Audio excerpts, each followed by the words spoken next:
Welcome to The Explainer. Today, we're tackling a question that's pretty wild when you think about it, one inspired by Tim Ferriss. It's a problem most of us would, kill to have. But for the super successful, it's a very real thing. The question is this. After you've already won the game, what do? What happens when you have more than enough money and the scoreboard just doesn't matter anymore? Okay, so let's get right into it. This is what we're calling the useless dollars problem. It's this trap that a lot of successful people fall into, and they often don't even see it happening. You reach a point where you've basically earned the last dollar you'll ever truly need. But you just keep going. You keep climbing that same ladder, making what turns out to be a really, really bad trade. And this phrase just nails it. You're trading great hours for useless dollars. I mean, just think about that for a second. Your time, that's the one thing you can't get more of, right? It's finite. So once you have enough money to live comfortably, every single extra hour you spend just grinding for more money is an hour you can never get back. It's an hour you've traded for dollars that, honestly, won't make your life any better. It's a huge wake-up call. Right. So if the goal isn't just more, then how do you actually define your own finish line? When is enough really, truly enough? It sounds like such a simple question, but for so many high achievers, it's an incredibly tough one to answer.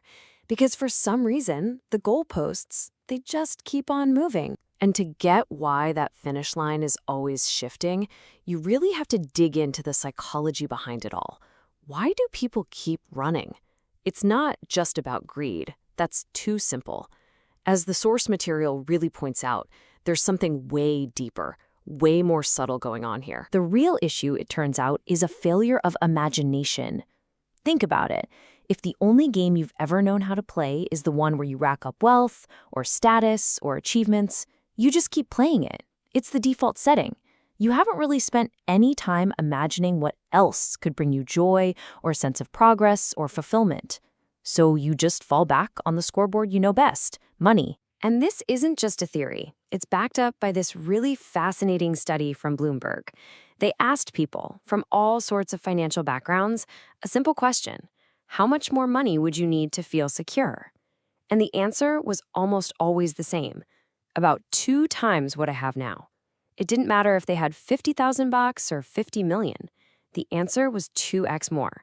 It just proves the problem isn't the number in your bank account, it's the mindset of always needing more. And there's another layer to this onion, the social trap.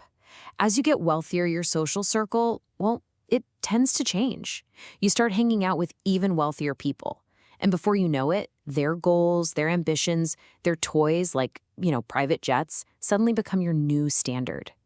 Tim Ferriss calls this the instinct to roll uphill. It's this natural tendency that just locks you into a path where the only way forward seems to require more and more and more money. It makes stepping off that treadmill almost impossible. So, if chasing more money isn't the answer, what is? Well, the source offers 2 really powerful antidotes to get you off that treadmill and into a life with more meaning. The first is rediscovering play, and the second is diversifying your identity. And look, these aren't just fluffy hobbies. They are fundamental strategies for a richer life. To fight his own habit of taking everything way too seriously, Tim Ferriss did something totally unexpected. He spent 2 whole years co-designing a tabletop game. Now, why would he do that? Well, it's genius, actually. If you want to make a game, you have to play a ton of games. It was a built-in excuse to get him off screens, to connect with friends, and to fire up that part of his brain that just finds joy in playing for the sake of playing. And this gets to such a critical point. Play isn't a distraction from your serious work. It's actually a requirement for it. It's like a psychological release valve. It recharges your batteries and builds up the resilience you need to tackle life's really big challenges. As Tim puts it, if you're serious all the time, you're going to burn out before you get the truly serious stuff done. Without play, you're just going to run out of gas long before you reach the finish line. Now for that second antidote. Tim calls it identity diversification. The best way to think about it is like an investment portfolio. If your entire sense of who you are is tied up in one stock, say your job or your net worth, you're incredibly fragile. If that one thing takes a hit, you're crushed. But by building up other skills and passions, like, I don't know, learning archery or painting, you create other sources of confidence. You have other ways to feel progress. It's insurance against getting stuck. Okay, so we've got the problem, we've got the antidotes. Now let's get practical. How do you actually do this? The conversation also laid out some absolutely brilliant frameworks you can use to start consciously designing a more intentional, well-rounded life. We're moving from the what to the how. A fantastic way to build this kind of life is to set goals that aren't just one-dimensional. Take this example from host Sean Puri.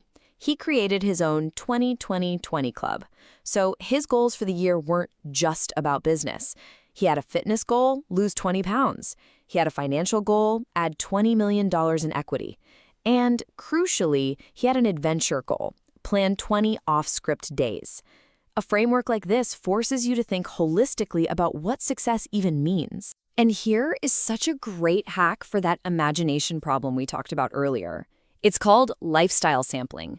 Instead of just admiring someone's success from a distance, you go and actually sample their lifestyle.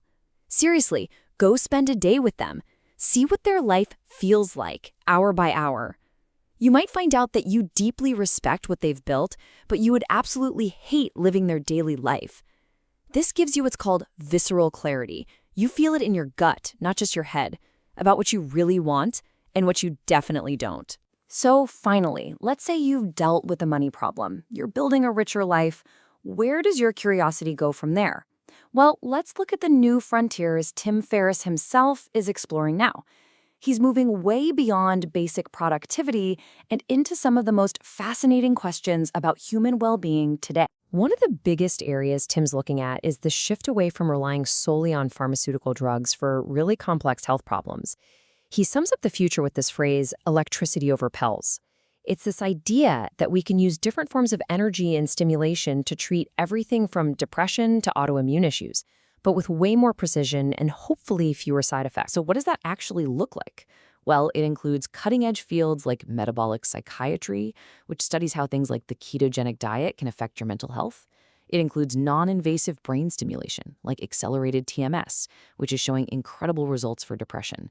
And he's also digging deep into things like exogenous ketones, and, maybe most importantly, tackling chronic inflammation as the root cause of so many modern diseases. But the future isn't all just high-tech biohacking. In fact, one of the most powerful trends Tim is betting big on is a massive pushback against being so isolated and online all the time.